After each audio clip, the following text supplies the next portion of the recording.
Many of those Republicans didn't just stand shoulder to shoulder with you on that vote. They were crouched in corners, hiding with you as you feared for your lives last Wednesday. At this point, none of you have been briefed by law enforcement. Any explanation why? No, and it's infuriating. Let me tell you something. I'm the chairman of the Democratic Congressional Campaign Committee. There was a bomb outside our office, a real one, not some suspicious package, an IED. There was also one at the RNC. We don't know why. Those could have been diversionary devices. They thankfully were discovered in time and detonated by police.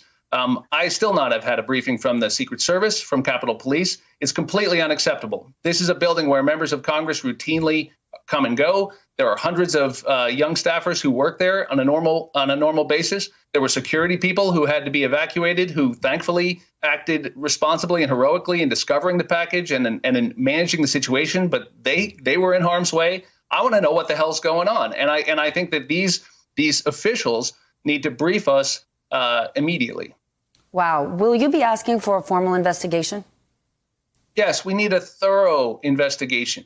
And that can take some time. And I thank God that we are going to have the gavels in the hands of people in both houses of Congress who want that done properly. And we're going to have a president controlling the executive branch so that there's no game playing in the executive branch around people who are looking out for their careers or worried about reprisals.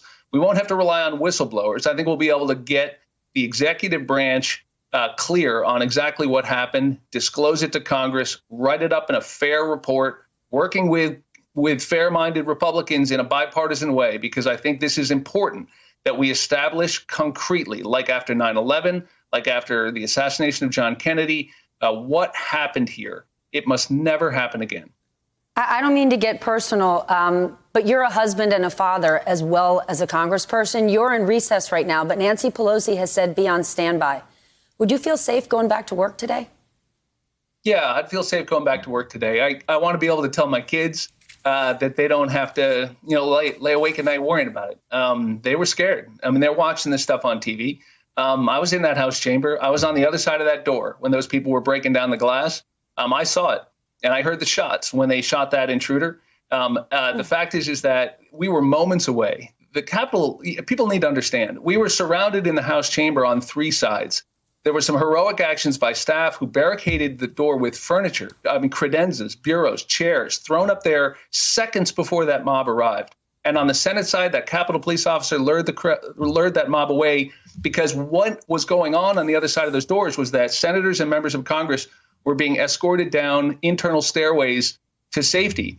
But it was about 60 seconds earlier. If they had gotten there 60 seconds earlier and breached those doors, you could have had a mass hostage situation that might still be going on with dozens of members of Congress, including high-profile people like my friend Adam Schiff, in the hands of these lunatics. And if we had had that type of scene play out, it could have been even more tragic. And I want people to remember that. And I want every Republican to be held accountable for whether they are going to take this seriously. It is the same pernicious lie that they spread on the House floor around the election being stolen that led to this violence. They must take responsibility and do the right thing now. This isn't about both sides. This isn't about politics. It's about national security. Congressman, can I tell you something? Yes. Just one more thing. Those corporations that are suspending contributions from both parties, well, that pisses me off, Stephanie. I'd like to ask those corporations what the Democrats did wrong this week. And why they're going to take this position that they should withhold contributions equally from the people who incited that mob and those of us who've been just trying to follow our Constitution and our laws. This is not a time to say, oh, both sides did it. What the hell did the Democrats do this week except stand up for the Constitution and the rule of law? And I think those corporations have been playing footsie with this administration for years. They should get clear. If they want to get some credit for not supporting this kind of activity, then they should get clear on who did it. I'm sorry, but I think it's outrageous to have some sort of moral equivalency, that this is some sort of both sides do it nonsense. What is that about? Hey there, I'm Chris Hayes from MSNBC. Thanks for watching MSNBC on YouTube. If you want to keep up to date with the videos we're putting out, you can click subscribe just below me or click over on this list to see lots of other great videos.